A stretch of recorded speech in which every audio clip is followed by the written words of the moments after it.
¿Qué tal, amigas y amigos? Muy buenas tardes. Señor licenciado Félix González Canto, gobernador del estado de Quintana Roo. Señor diputado Luis Alberto González Flores, presidente del Congreso del Estado. Magistrada Lisbeth Loizón, presidenta del Tribunal Superior de Justicia. Licenciado Jaime Hernández Zaragoza, presidente municipal de Benito Juárez. General Anastasio García, comandante de la 34ª Zona Militar. Distinguidos integrantes del Presidium, ingeniero Miguel Ángel Alonso, director de Acción a Energía México, señoras y señores.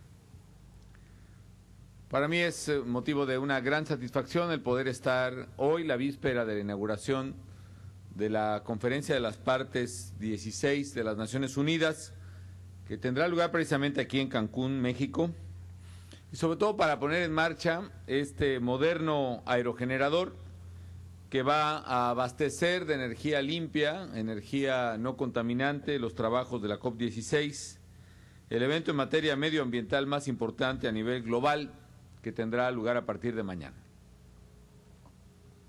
Con la ayuda del viento del Caribe, las aspas de este aerogenerador van a producir una parte de la energía que va a requerir la COP16. Déjenme decirles que este aerogenerador a mis espaldas es uno de los más modernos y eficientes en su tipo en el mundo. Para darles una idea, los primeros aerogeneradores de prueba que instaló hace ya muchos años la CFE, pues apenas daban con dificultad 1/4 de megawatt, y estuvieron ahí muchos años en Oaxaca, que no completaban pues, ni siquiera los 2 megawatts. Durante muchos años fue lo único que hubo en México. Este aerogenerador tiene una capacidad de 1.5 megawatts, es digamos 6 veces más de 6 veces lo que daban los primeros aerogeneradores que estuvieron pues, prácticamente de prueba, de muestra en México mucho tiempo. Para darles una idea, una casa en promedio en México consume 1 kilowatt de capacidad, lo cual quiere decir que más de 1,500 casas podrían ser alimentadas por un aerogenerador como este.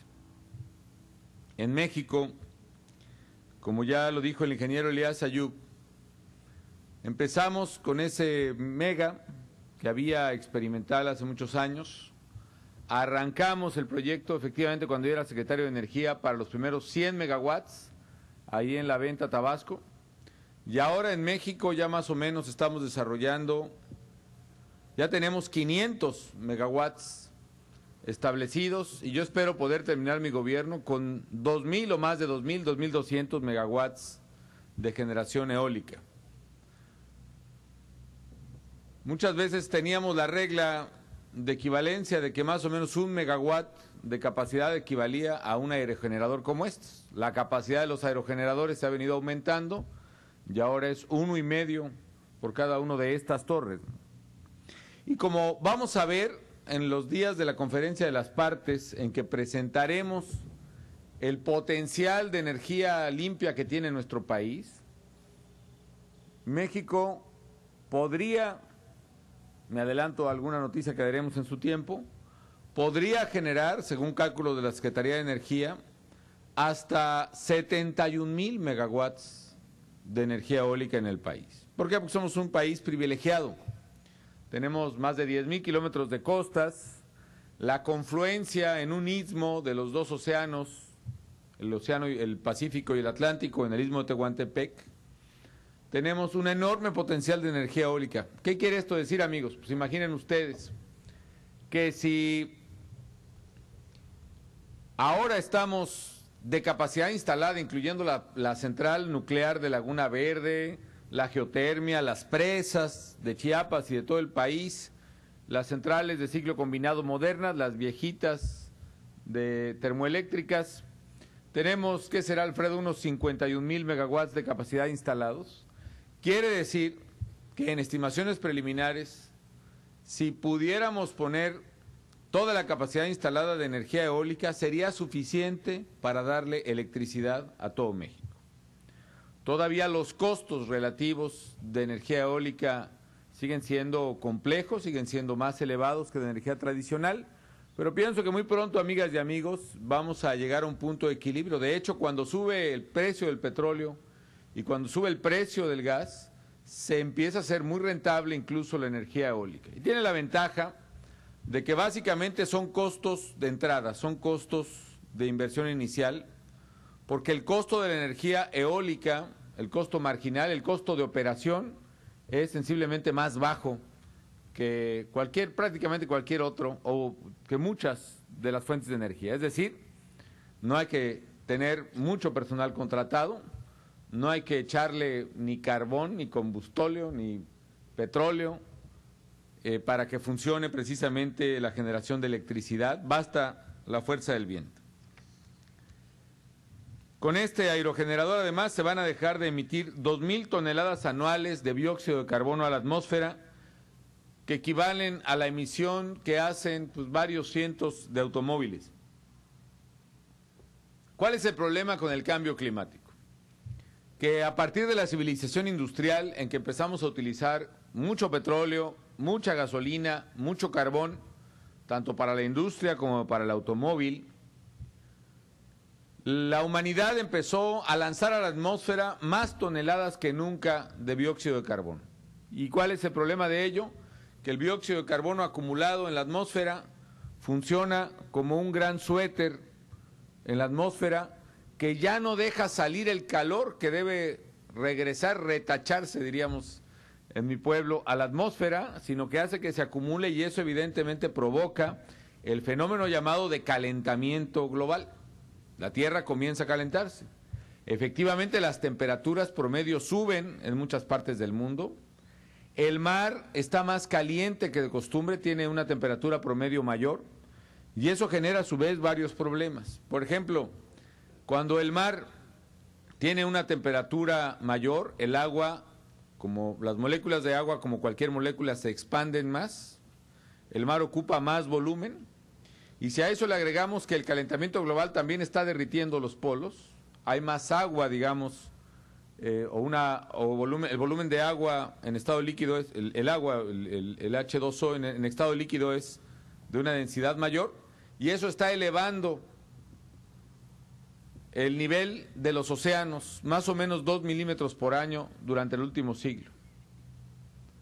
Otro problema que genera el calentamiento global relativo al mar es que el mar Caribe, que está en promedio más caliente, como cualquier olla de agua en ebullición, si ustedes sacan del refrigerador una olla de agua y la ponen a hervir, tarda más en hervir que una olla de agua que la toman a la temperatura ambiente, o un agua precalentada tarda todavía mucho menos en hacer ebullición. Igual el mar, un mar Caribe con temperaturas promedio más altas, genera una evaporación más rápida y una formación más rápida y también más violenta de los huracanes. Y por esa razón los huracanes en los últimos 10 años han sido más violentos que lo que tradicionalmente había ocurrido aquí en la península de Yucatán y prácticamente en todo el Caribe. ¿Qué podemos hacer para evitar el calentamiento global y el cambio climático? Evidentemente la ruta indicada es reducir las emisiones de carbono. La gran discusión que tendremos aquí en la Conferencia de las Partes en Cancún, y que es la gran discusión que se está dando en el mundo, es que para muchos reducir las emisiones de carbono implica frenar el desarrollo económico. Si hay quien dice, bueno, pues ¿cómo le vamos a hacer si dejamos de emitir dióxido de carbono? ¿Vamos a dejar de producir en las industrias? ¿Vamos a dejar de mover los automóviles? Y la verdad, amigas y amigos, eso ha generado un dilema para muchos países. Los países pobres, por ejemplo, dicen, o solemos decir, no, yo necesito seguir quemando carbono porque necesito eliminar la pobreza que tengo. Y entonces el dilema es, o combato el cambio climático o combato la pobreza. Y para todos los países el dilema es, yo necesito seguir creciendo, entonces, si combato el cambio climático, voy a dejar de crecer. Pero yo digo, amigas y amigos, que este dilema entre protección al medio ambiente y combate a la pobreza, entre combate al cambio climático y crecimiento económico, es un falso dilema. ¿Por qué razón? Porque sí es posible, al mismo tiempo, combatir el cambio climático y seguir creciendo económicamente. Y un ejemplo está a mis espaldas y que es la energía renovable, que es precisamente la clave del desarrollo sustentable, la clave del llamado crecimiento verde. ¿Y cómo ocurre eso? Déjenme irme a un extremo. Vamos a suponer que en un extremo está el modelo de crecimiento que tenemos a base de carbón. Todo el petróleo y el carbono se sigue quemando en todos los países. ¿Para qué? Para generar la electricidad que usamos en las casas, que usan en las fábricas, para producir los bienes y servicios que usamos. Déjeme suponer que hay otro extremo. Vamos a suponer que toda la electricidad pudiera generarse a base de energías renovables como este aerogenerador. Entre aerogeneradores o presas o energía solar o muchas otras, que se generara toda la electricidad así, ¿qué pasaría? Se podrían seguir moviendo las casas o alimentando las casas y las fábricas a base de energía renovable. Podría haber crecimiento sin necesidad de hacer emisiones de carbono y parando el calentamiento global. Y me dirán ustedes, bueno, ¿y los coches? Bueno, también los coches se podrían hacer eléctricos, por lo pronto hay un gran avance en híbridos, ya está a la venta en el mundo incluso el primer vehículo totalmente eléctrico, con lo cual se abre una brecha precisamente para el desarrollo sustentable. Otra de las cosas que vamos a hacer aquí en la COP en Cancún es que una buena parte de los autobuses que van a mover a los visitantes son autobuses que se mueven no a partir de gasolina o diésel derivado del petróleo, sino a partir de diésel que deriva de plantas como la higuerilla o la palma, es decir, energía renovable otra vez, mucho más baja en emisiones de carbono, que podría precisamente, como ya ocurrirá en Cancún, mover los vehículos. Por supuesto que es muy difícil, y desde luego en el corto plazo, que toda la energía sea renovable. Pero en la medida en que países como México y en todo el mundo vayamos optando cada vez más a energía renovable, en esa misma medida vamos a reducir las emisiones de carbono que idealmente tendríamos que emitir de no hacerlo así. Es por eso que con CFE hemos impulsado, hemos recomendado que una vez que terminen de desarrollarse los proyectos que están en curso y los que ya están diseñados, en el futuro haya un sesgo claro a que la mayoría de los proyectos nuevos de generación de electricidad sean proyectos de energía renovable. Por eso también nos hemos puesto la meta de que el 26% de toda la electricidad que se genere en México sea energía renovable. Y no solo implica el que haya aerogeneradores para bajar emisiones de carbono, también en las casas puede haber precisamente ahorros importantes de emisiones de carbono. Una, por ejemplo, los focos y los equipos electrodomésticos que tenemos en las casas. Por ejemplo, los refrigeradores. Generalmente los refrigeradores que teníamos y que todavía tenemos en las casas mexicanas son refrigeradores que jalan, como se dice, mucha electricidad, entre otras cosas porque ya no guardan bien el frío, ya no están herméticamente bien cerrados por su uso, o bien incluso por cosas tan interesantes como que el compresor que trae abajo el refrigerador y en la parte de atrás, que es una cosa muy complicada, son compresores que cuando tienen que arrancar, cuando bajó la temperatura del refri, arrancan a máxima capacidad y jalan mucha electricidad. Sin embargo, ahora los refrigeradores nuevos usan otro tipo de compresores, que son, digamos, compresores inteligentes, esto quiere decir mucho más sensibles a la temperatura, que no necesitan esperar a que baje la temperatura del refrigerador para arrancar a máxima capacidad, sino que van suministrando la compresión de aire apenas necesaria para mantener en equilibrio la temperatura del refri. Y eso hace que ahorren electricidad. Lo que pasa es que nuestras casas, nuestras mamás, por ejemplo, dicen, no, yo tengo este refrigerador que me salió buenísimo y que lo compramos cuando nos casamos hace 30 años o 40 años. Y no lo quieren cambiar, a pesar de que la mamá gasta mucho más en pagos de luz por ese refrigerador y hay más emisiones de carbono. Por esa razón, por ejemplo, tanto para los refris como para los equipos de aire acondicionado, lanzamos con el FIDE, de Comisión Federal de Electricidad, el Fideicomiso de Ahorro de Energía y la Secretaría de Energía, un programa para cambiar los refrigeradores, que como ustedes saben se iba a llamar al principio Programa para la Sustitución de Electrodomésticos dentro del programa de ahorro de energía.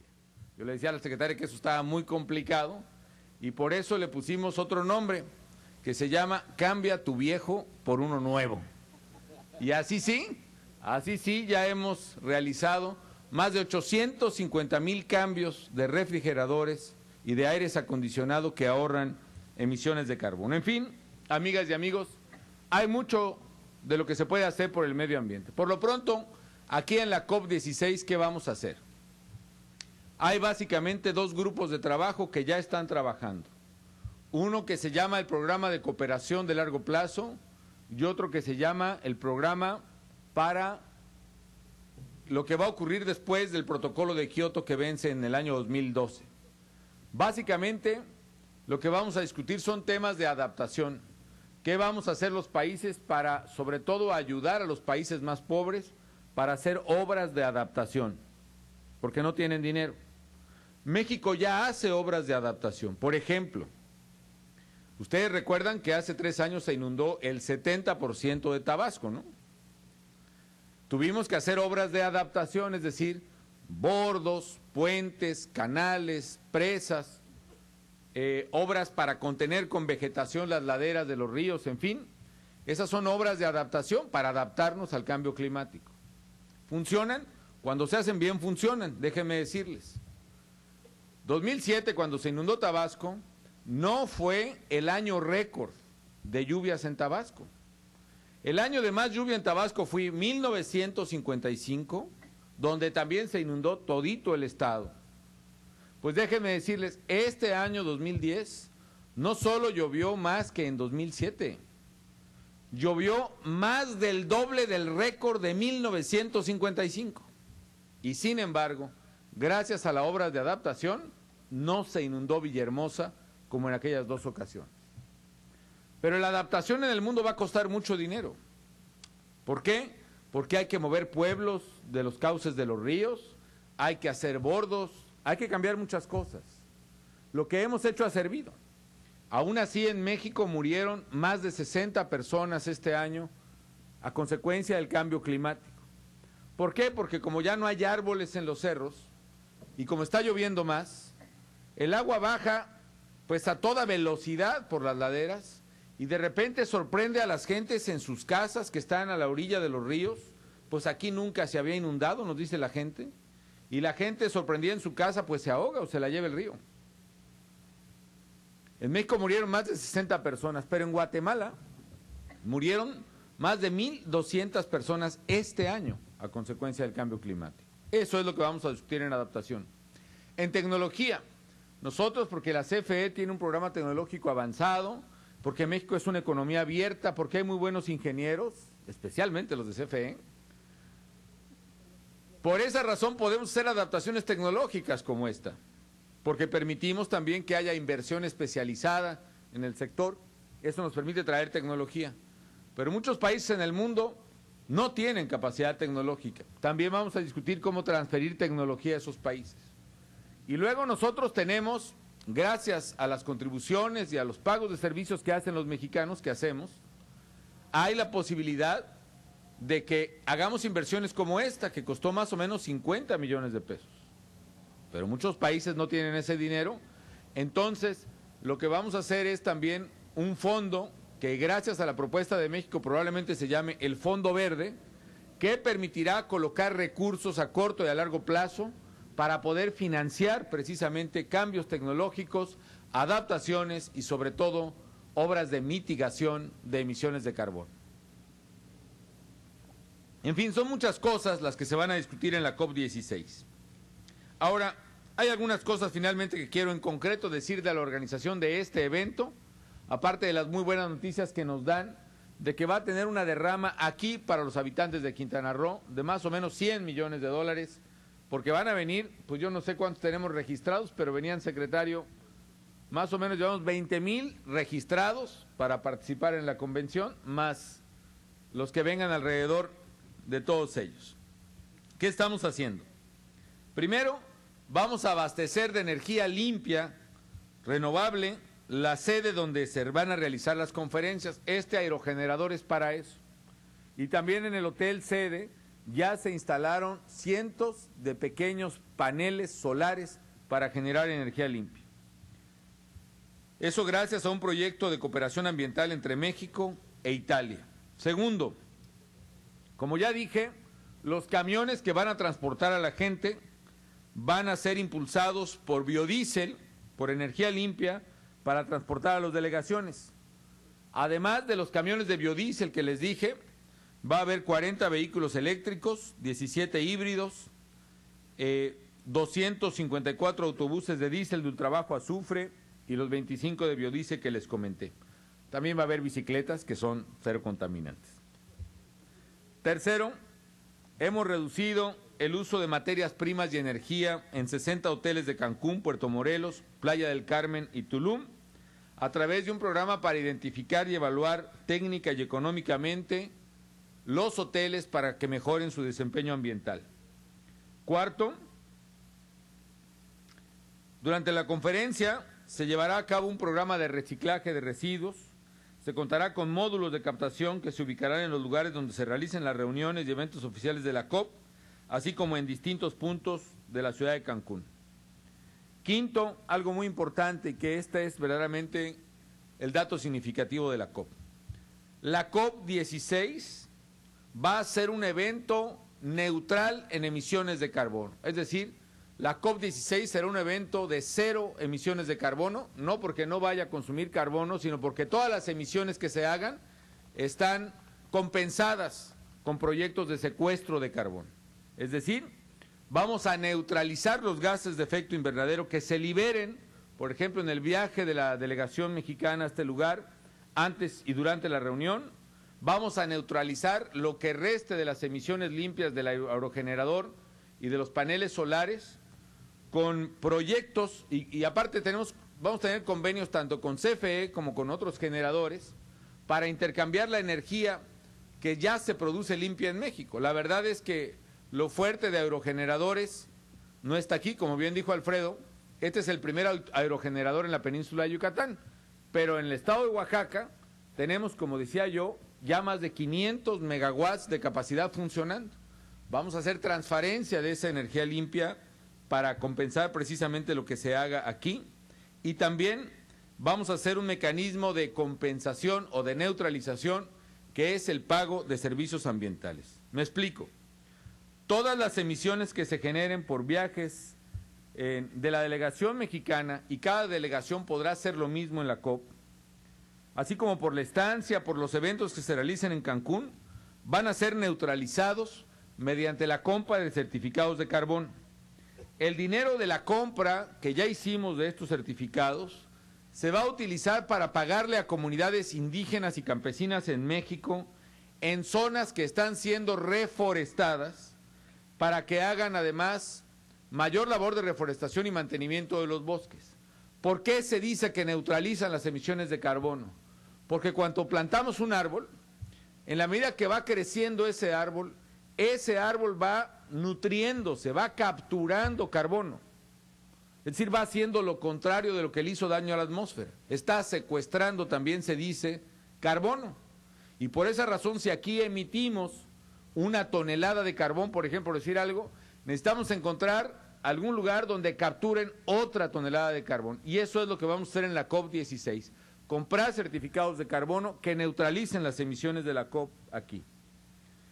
Esto va a permitir no solo conservar el carbón en la biomasa forestal, sino capturarlo de la atmósfera en la medida que los árboles crecen. Los árboles maduros, además, preservan el equilibrio de carbono en esas zonas, además de otros beneficios. Absorben, por ejemplo, el calor del sol.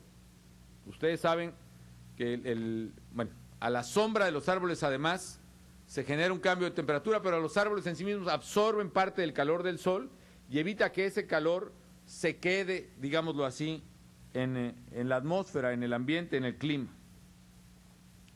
Con este esquema, pues, el gobierno de México va a neutralizar la huella de carbono de gran parte de las emisiones generadas por la convención y vamos a promover que cada delegación asistente compre aquí mismo sus certificados de carbono para neutralizar su propia participación, incluyendo el viaje que hagan desde su lugar de origen hasta aquí. En fin, amigas y amigos, todas estas medidas refrendan el firme compromiso de México y nuestra plena convicción de que sí es posible transitar hacia un nuevo régimen climático sin descuidar el desarrollo económico. Como parte de este esfuerzo, estamos haciendo los cambios tecnológicos necesarios para avanzar hacia una amplia reconversión energética. Además de los grandes proyectos de infraestructura hidroeléctrica y eólica que están en marcha, estamos impulsando energías alternativas como el biodiesel. Ayer inauguré la primer planta de fabricación de biodiesel en México, en el estado de Chiapas, que va a surtir precisamente el biodiesel aquí en Cancún. Tenemos proyectos de metano y de biogás, el que se genera en los rellenos sanitarios, que también ya se está utilizando en México. Residuos agropecuarios, aquí mismo en el estado de Yucatán, por ejemplo, ya se han realizado varios proyectos en los cuales el biogás que proviene de los residuos de la producción porcícola, residuos orgánicos, ese biogás ya está siendo utilizado para generar electricidad en las propias granjas porcícolas donde se generan, y bueno, muchas acciones más. Las acciones concretas que estamos realizando, también aquí en Cancún, por ejemplo, se van a mostrar varios vehículos eléctricos y vehículos híbridos. Son vehículos, por ejemplo, que usan gasolina, sí, pero que al frenar la propia